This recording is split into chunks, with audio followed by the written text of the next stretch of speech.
Regresamos nuevamente a nuestro segundo momento de esta primera sesión de nuestro módulo 4, Textos y Visiones del Mundo. En la sesión anterior terminamos con el proceso de lectura.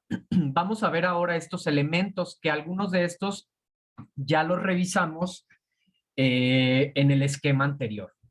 El fondo es el asunto que desarrolla el artista, la idea o el pensamiento que se desenvuelve mediante la palabra.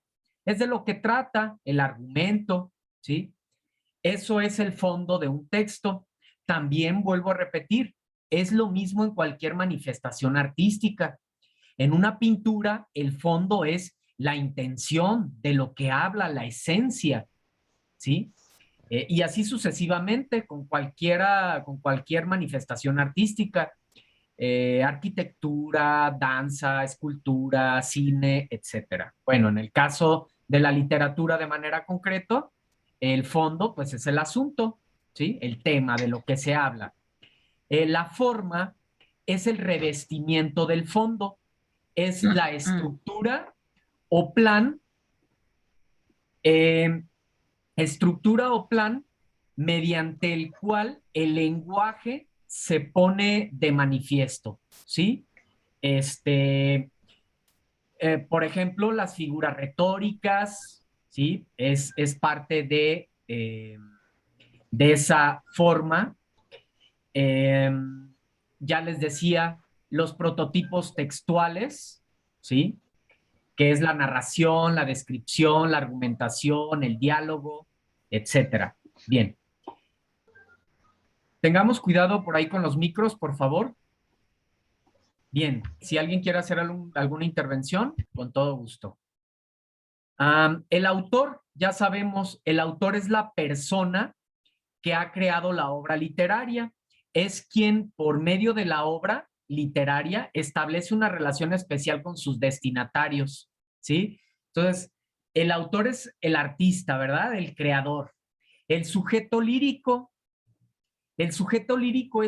es algo equivalente al narrador, ¿sí? Es la persona que habla en el poema o en la narración. Por ejemplo, yo, autor, yo varón, puedo crear una dama y esa dama es la que va a hablar en mi poema, ¿sí? Entonces yo me puedo como convertir, ¿sí? Entonces, el sujeto lírico es quien habla, entonces un gran recurso porque a veces, por ejemplo, no queremos externar. Esto me pasa mucho en el aula presencial. A veces los chicos, las chicas no quieren externar, están haciendo poesía y no quieren externar sus emociones, les da algo de pena.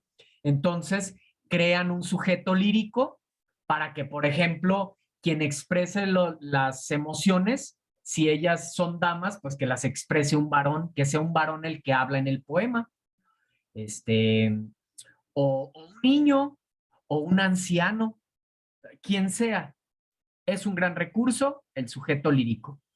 Contexto de producción, muy importante, ya lo abordábamos también hace un momento.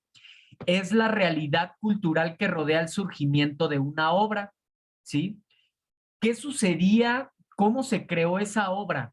¿Qué sucedía políticamente? ¿Qué sucedía culturalmente cuando esa obra se creó? En un sentido bélico, en un sentido económico, ¿sí? Cómo estaba la economía en ese país, en ese lugar donde la obra se creó, porque todas las circunstancias bajo las cuales se crea una obra influyen en esta. Nosotros mismos como seres humanos, nuevamente una analogía, somos resultado de alguna manera de nuestro contexto, de donde crecimos, de nuestros padres, ¿sí? Entonces, una obra también, por eso es muy importante que antes de leer una obra literaria, antes de analizarla, pues conozcamos el contexto de producción. Por ejemplo, hay quienes creen que, ahorita se me viene a la mente El Principito, ¿sí? Por el nombre del Principito de Antoine de Saint-Exupéry, el autor, como el título, el nombre es el Principito, piensan que es una obra infantil. Y fíjense bien, fue una obra creada dentro de la Segunda Guerra Mundial. Fíjense nada más. Entonces, cuando nosotros conocemos esto previo, pues interpretamos la obra o vamos a leer la obra de una manera más sensible. Y fíjense qué bello, ¿no? Qué extraordinario Exuperi, que creó esta obra tan inspiradora. Aquí una frase que siempre rescato del Principito: lo esencial es invisible a los ojos, es invisible a la mirada, ¿no? Entonces, fíjense qué bello que el autor estaba viviendo esos tiempos tan difíciles y aún así creó esta obra tan inspiradora. Entonces, por eso es muy importante conocer el contexto de producción. Lo mismo al autor. ¿Qué edad tenía el autor cuando creó la obra? ¿Qué circunstancias estaba pasando? Bueno, ¿sí? Todo en general. El contexto de recepción es ahora cuando recibimos la obra, ¿sí? ¿Qué circunstancias, en qué circunstancias nos encontramos? Porque, por ejemplo, nosotros podemos leer textos que fueron creados hace un siglo, medio siglo, por ejemplo, ¿no? Entonces, es importante tomar, pues, ese contexto para poderlo interpretar. Por ejemplo, también, si nosotros estamos bajo estrés, nuestra manera de interpretar un texto va a ser desde esa perspectiva. Si al día siguiente ya estamos más tranquilos, nos sentimos felices y contentos, esa misma obra, si la vuelves a leer, la vas a interpretar ahora de manera distinta, ¿sí? Entonces, siempre el contexto de nosotros también influye en la interpretación. Vamos con los dos tipos de lenguajes que puede tener, en los que se puede manifestar la palabra. Existe un sentido denotativo, existe un sentido connotativo. Fíjense bien, esto está muy, muy interesante y pues para que quede muy claro, porque obviamente dentro de la literatura pues siempre vas a utilizar este sentido artístico de la palabra, este sentido figurado. Un sentido denotativo, el lenguaje denotativo es este que estoy utilizando, el que he utilizado durante toda la sesión.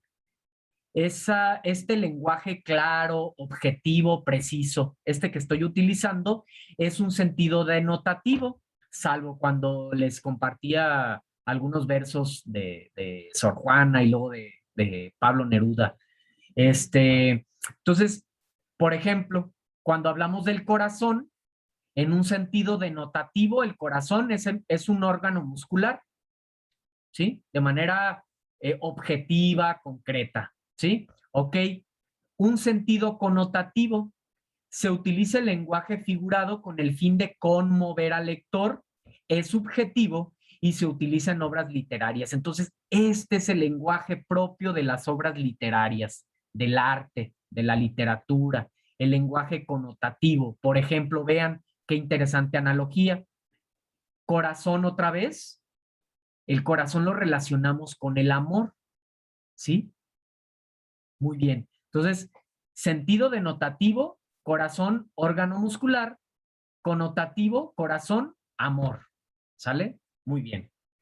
Entonces, las funciones del lenguaje principalmente que se utilizan es el referencial, que tiene que ver con un sentido estricto de la palabra, denotativo, explicativo, informa, ¿sí? Sucedió en Saltillo, la capital de Coahuila. Función emotiva, expresa sentimientos, estados de ánimo. Qué feliz estoy. Apelativa, busca convencer o influir en el receptor. Pórtate bien. ¿Sale? Ok. Nuevamente ejemplos así muy rápido de denotación y de connotación. Denotación, la lluvia caía abundantemente. Connotación, la lluvia de sus ojos dejaba ver tristeza. La lluvia de sus ojos está haciendo referencia a, a que caían, ¿sí? Sus lágrimas, ¿sí? Pero lo dice de una forma bella, porque si no, no tendría sentido. Si alguien expresa lo que siente así de una forma, estaba llorando, pues no, eso no es poesía, eso no es arte. Ahora si digo, en vez de estaba llorando, la lluvia de sus ojos, digo, es lo mismo, el sentido, el fondo, es lo mismo, pero ahora estoy creando arte con la palabra. Esto es literatura, esto es poesía.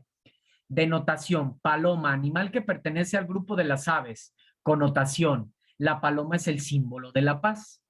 Denotación, estrella, son astros que poseen luz propia. Connotación, estrella de sus ojos, las estrellas de sus ojos iluminaban. Denotación, luz, es una energía electromagnética que puede ser percibida visualmente. Connotación, la luz de la inteligencia humana, ¿sí? Ok, vamos ahora con las figuras literarias o figuras retóricas. Aprovecho para comentarte. Te compartí en el foro de novedades hace un momento un esquema que hice de las figuras literarias. Tú vas a ocupar aquí para tus actividades solamente 4, pero yo ahí te pongo, ahí están todas, absolutamente todas las figuras literarias que hay, con ejemplos y con su significado, con colores y todo para que sepas distinguirlas, por si en algún momento, pues para que profundices, si en algún momento quieres escribir poesía, hacer arte, bueno, ahí tienes todos los elementos ya. Muy bien, vamos con la primera de las figuras literarias. Bueno, para empezar, las figuras retóricas son recursos estilísticos para crear arte por medio de la palabra. Lo que les decía cuando comenzamos, si yo quiero vivir una experiencia estética a través de un poema, tengo que conocer de figuras retóricas, si no, no voy a poder vivir experiencia estética porque no voy a saber interpretar, porque no conozco el código, ¿sí? ¿Ok? Entonces, esas son las figuras retóricas. Primeramente, la metáfora, que yo creo que es la más común, la que más conocen, la que más conocemos.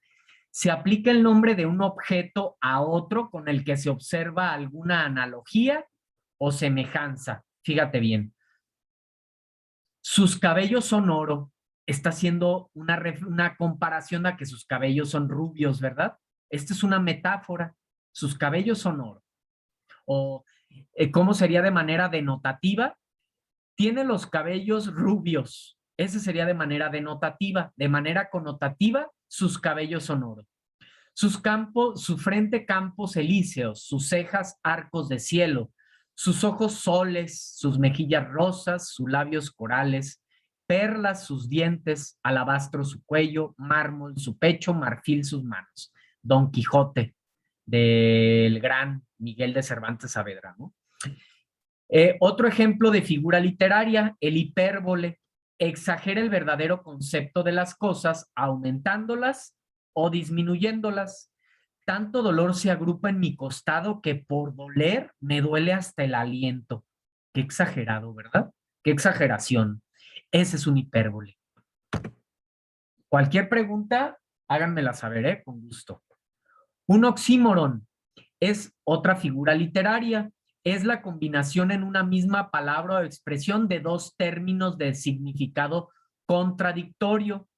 Es un sol de medianoche. Este es un oxímoron.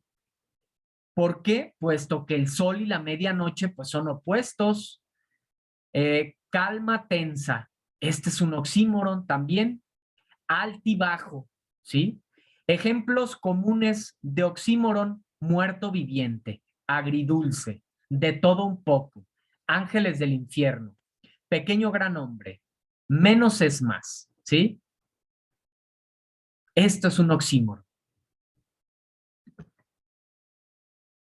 Símil o comparación, fíjense bien, es muy similar a la metáfora. La diferencia es que la comparación lleva el cómo, la metáfora no. Por ejemplo, decíamos, perla sus dientes, una metáfora, ¿verdad? Perla sus dientes. Vamos a convertir eso en comparación. Sus dientes son como perlas, ¿sí? Ahí ya lo convertimos en comparación. Entonces, el símil consiste en comparar un término real con otro imaginario que se le asemeje en alguna cualidad. Su estructura contiene adverbios como, tal como, o cual, o algo similar, ¿sí? Por ejemplo, sus manos son suaves como el terciopelo, este es un símil. Sus manos de terciopelo, esta es una metáfora, quitamos el como, ¿sí? Otros ejemplos de símil, eres duro como el acero, la calle estaba oscura como la boca del lobo, tus ojos son como dos esmeraldas. Lleva el como, por lo tanto, son comparaciones, ¿sale? Muy bien, hasta aquí. Antes de adentrarnos a las actividades integradoras, no sé si alguien si tienen alguna pregunta, algún comentario. Oh, parece que todo bien. Excelente, muy bien. Vamos a revisar entonces, por último, nuestras actividades integradoras de esta semana.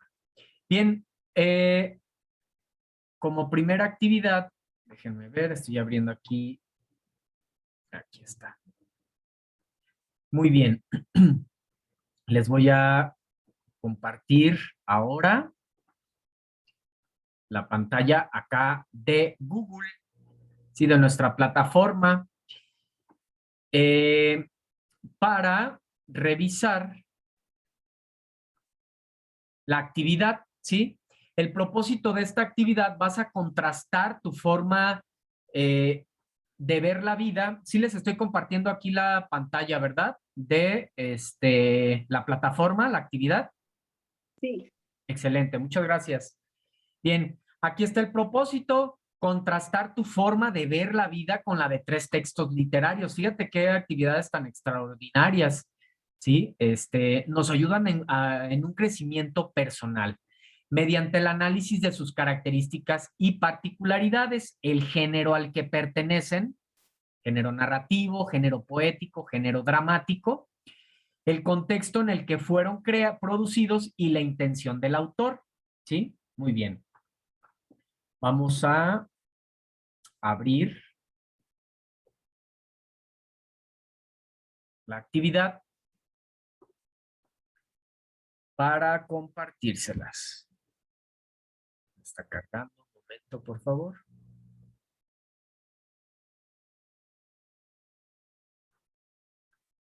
Aquí está.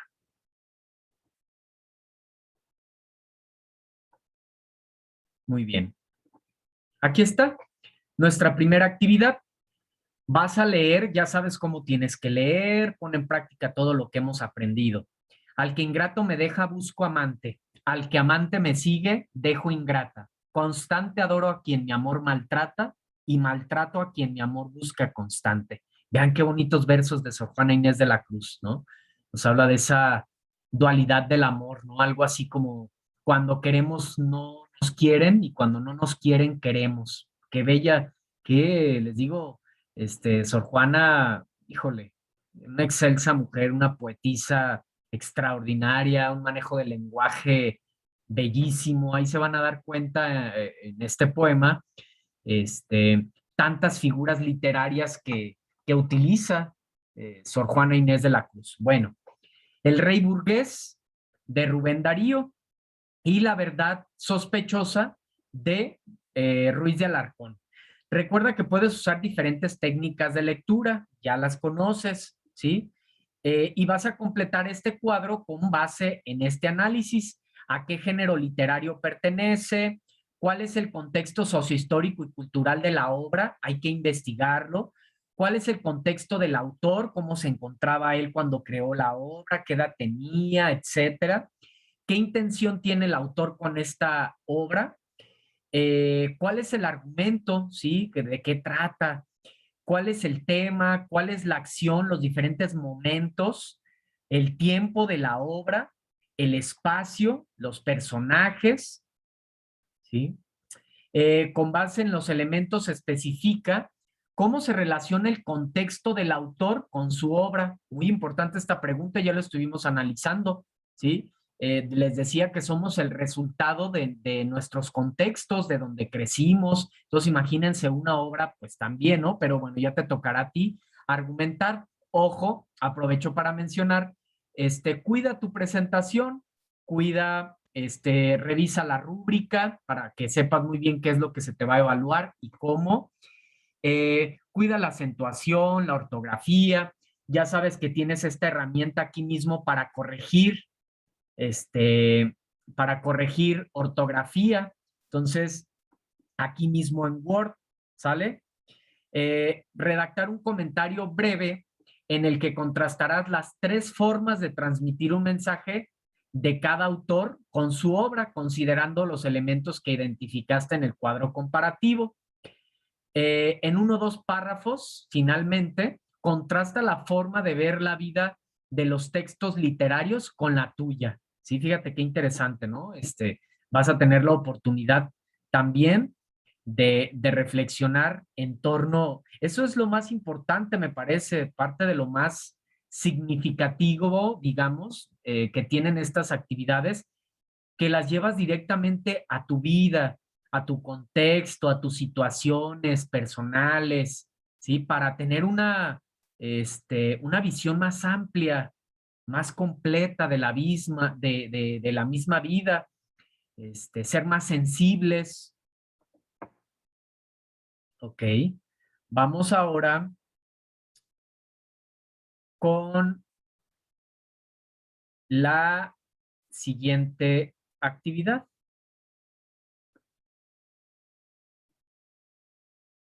Natasha, te escuchamos.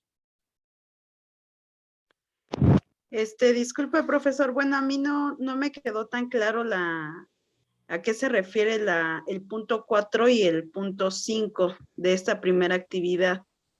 El punto 4 y el punto 5. Muy bien, a ver, vamos a ver. Ok, lo comparto nuevamente. Bueno, sí, lo comparto. Ya está, ya lo estoy compartiendo, ¿verdad? Sí, Punto 4 y 5 dices. sí. Muy bien. Dice, redacta un comentario breve, 2 o 3 párrafos, no más de 15 líneas, en el que contrastes las 3 formas de transmitir un mensaje de cada autor. Por ejemplo, Sor Juana transmite a través de los versos de su bello poema lo complicado que es el amor, por ejemplo, ¿sí? Ahora la siguiente obra, analizar desde un fondo y desde una forma cómo es que los autores transmiten sus mensajes. No sé si queda un poquito más claro. Bueno, yo lo que entendí o lo que yo, no sé, pienso poner es, no sé si a las 3 formas de transmitir se refiere como a lo que ahorita mencionó usted, a la forma en la que está escrita, ya sea verso, guión, o sea, eso fue lo que yo personalmente describí, si está en prosa, si está en verso, Claro si que tiene, sí, no sé si estoy bien en sí, referirme a eso. claro que sí, así es. Si te fijas, nos dice, considerando los elementos que identificaste en el cuadro comparativo. Es decir, vas a hacer como un análisis general de estos elementos que precisamente tienen que ver con el fondo y la forma. Y todo lo que nos compartes, pues está muy bien. ¿Sale? Ah, ok, Y sí, me dices que también no te quedó muy claro la 5, ¿verdad? sí. La 5 dice, en 1 o 2 párrafos, contrasta la forma de ver la vida de los textos literarios con la tuya. Toma en cuenta la época en que vives. Ah, pues aquí puedes hacer una analogía, ¿sí? Como ver cómo es en ese tiempo en el que Sor Juana, pues en el tiempo de la Santa Inquisición y que era tan difícil, pues compartir su obra y demás, contrastar ahora si esos mismos sentimientos, esos fondos, esos temas se siguen escribiendo ahora, son temas actuales, ya no, y lo mismo para el fondo y la forma de las otras obras. Y relacionarlos con tu realidad, con tu propia manera de interpretar la vida, los contextos actuales, si son similares, si se relacionan, son temas iguales, no. ¿Sí me doy a entender? Sí, sí, sí, ya me quedó claro. Ah, excelente, muy bien. A ti. Dulce, te escucho. Sí, gracias. Hola, yo tengo una duda sobre la tabla. Ah, ok. ¿A qué se refiere eso de tiempo de la obra? Ok, ¿Cuál es el tiempo de la obra? el tiempo es el momento en el que fue creada la obra, ¿sí? También, si por ejemplo fue creada en tal siglo, Ok. está narrada de manera cronológica, en orden de los acontecimientos, cómo sucedieron, porque hay tiempo interno y hay tiempo externo. El tiempo externo es el que te comento, el tiempo en el que sucedió la obra, y el tiempo interno es cómo se van desarrollando los momentos de la misma trama de la obra. Ok. Ya ¿Vale? está claro. Gracias. Sí, Sí, a gracias. ti, a ti. Natasha.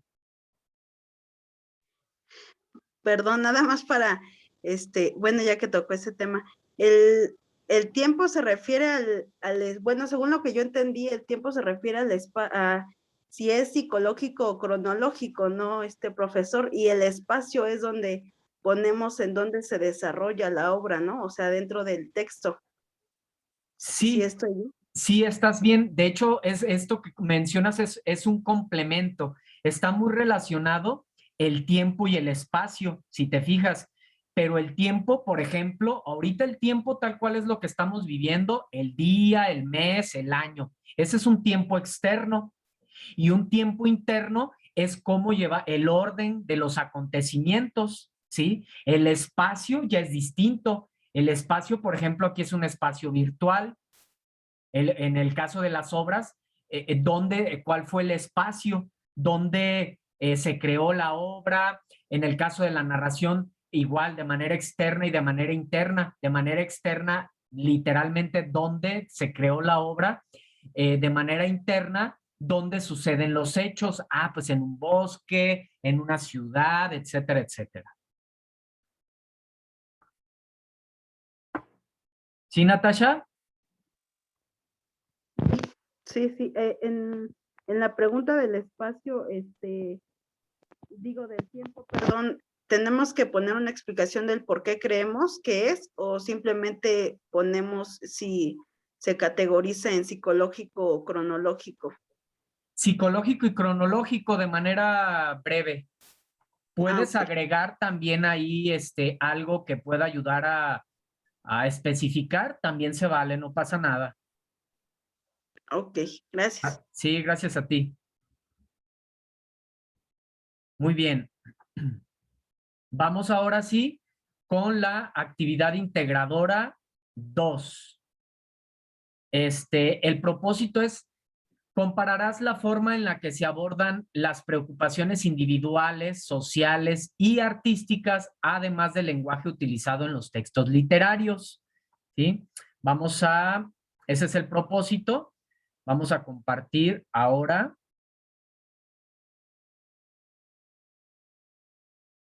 la actividad 2. Ya lo estoy proyectando, solo me confirman, porfa. Sí, Sí. Excelente, muy bien. Ya saben cómo leer, viviendo una experiencia, imaginando, tocando, oliendo, gustando, en un espacio sereno. Bueno, ya saben, todo eso que ya estuvimos analizando. De esa manera vas a leer el cuento La canción del oro de Rubén Darío, que se encuentra en la página 23. Y vas a responder las preguntas. ¿Qué aprendiste del texto? Con justificación, obviamente.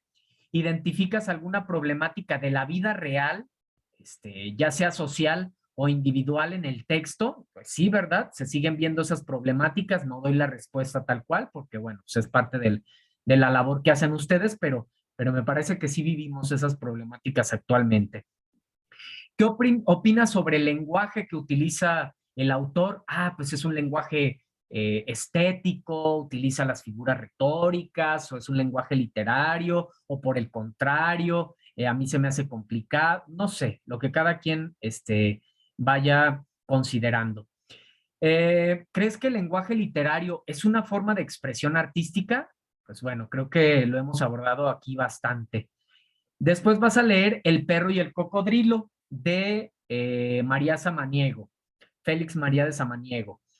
Eh, y para después contestar las siguientes preguntas, vas en este cuadro, con tus propias palabras, entre 5 y 10 líneas, la trama del texto, como si se la contaras a algún amigo, así como cuando vas al cine y te dicen, ¿de qué trató la película? ¿Cuál es la trama de la película? Y tú la cuentas así tal cual, con tus palabras. Ahora, redacta un texto entre 5 y 10 líneas retomando los elementos de la narrativa. Ya sabes los elementos de la narrativa, ¿verdad? Por ejemplo, el lenguaje connotativo, ¿sí? Vas a retomar los elementos de la narrativa usando algunas expresiones del lenguaje literario, por ejemplo, el lenguaje connotativo, utilizando figuras literarias, lenguaje figurado, metáforas, comparaciones, etcétera. ¿Sale?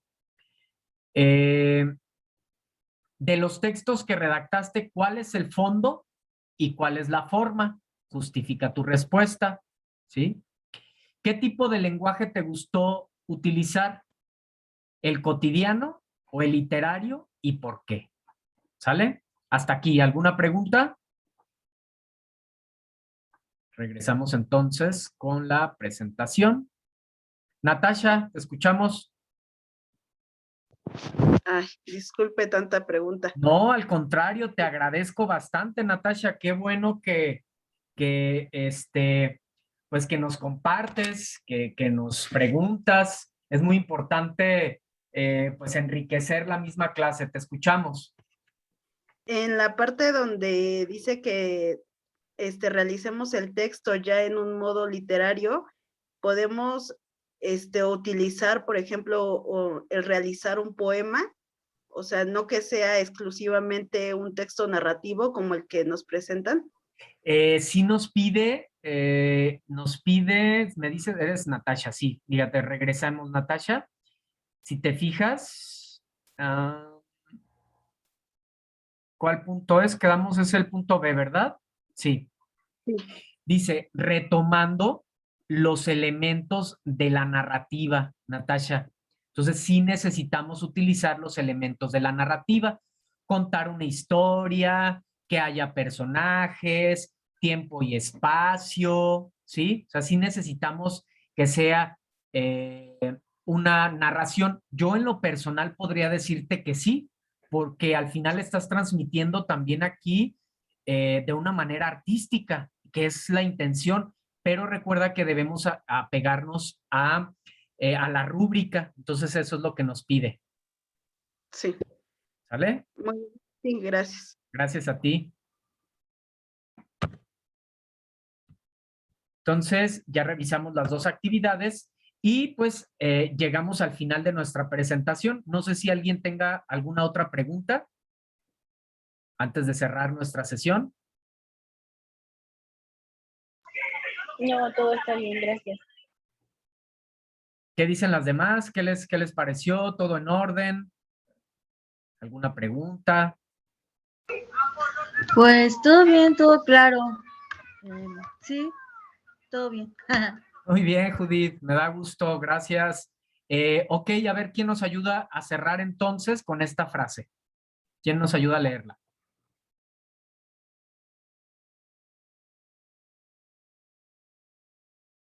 Ya para cerrar, a ver, Natasha, por favor. Bueno, profesor, pero antes tengo otra duda. Adelante, adelante. De terminar. Lo que pasa es que ya no le alcancé a preguntar en la primera actividad. sí me causa un poco pues sí, de duda en el espacio del poema de Sor Juana Inés de la Cruz. Sí, Porque, bueno, al leerlo, no me es tan claro especificar un espacio como en los otros dos textos donde sí describe que pasa en cierto lugar. Y en el caso de Sor Juana, pues como vemos, está todo sucediendo de manera yo siento, ¿no? Que en la mente de la autora. Entonces, no sé cómo, pues el espacio de ahí, no sé si sería en la mente, o sea, no sé cómo lo podría abordar ahí en este punto. ok. En el caso del poema de Sor Juana, me dices que en cuanto a ver, déjame ver, en cuanto al espacio, ¿verdad? Sí. Tal cual, Natasha, ¿dónde suceden? ¿Dónde sucede? ¿Cuál sería el espacio, del poema de la autora? ¿Tú qué me dices? ¿Tú qué creerías? ¿Qué me dirías?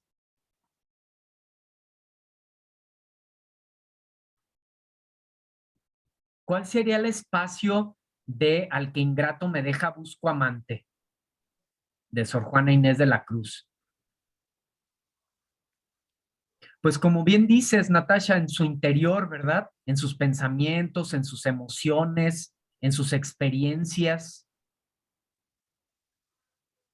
Ah, ok, Sí, sí, estaba. porque como bien lo dices, como complicado en ese sentido, ahí sí, como comprender bien cuál es el espacio en esa obra como tal. Ujú. Y es parte de lo que tienen que pues analizar, darse cuenta cómo en algunas obras pues es como más evidente o mucho más sencillo encontrar estos elementos y otros los tienes que inferir a través del contenido, a través del fondo de la misma obra. Ah, muy bien, muy bien. Ahora sí, voy a cerrar con la frase. Ok, de todas formas, antes de cerrar, cualquier duda nuevamente, o algún mensaje en plataforma y demás, ahí podemos profundizar e incluso te comparto ahí les comparto a todos, pues más información al respecto para que les quede todavía más claro. Muy bien, gracias. Sale. Creo que vale la pena leer porque los libros ocultan países maravillosos que ignoramos. Contienen experiencias que no hemos vivido jamás. Uno es indudablemente más rico después de la lectura. Adolfo Cáceres. Excelente, muchísimas gracias. Qué bonita frase, ¿verdad? Tiene que ver con todo esto que estamos abordando y todas estas bondades, toda esta eh, extraordinarias ventajas que tiene el arte, que tiene la lectura misma. Bueno, pues les agradezco a los que pudieron estar de manera sincrónica por su participación, por su entusiasmo, por su tiempo. Quedo pendiente de cualquier duda, comentario, a través de plataforma. Mi nombre es Martín Eduardo González Cortés, asesor virtual, Prepa en línea CEP. Muchas gracias. Hasta la próxima. Seguimos en contacto ahí en plataforma.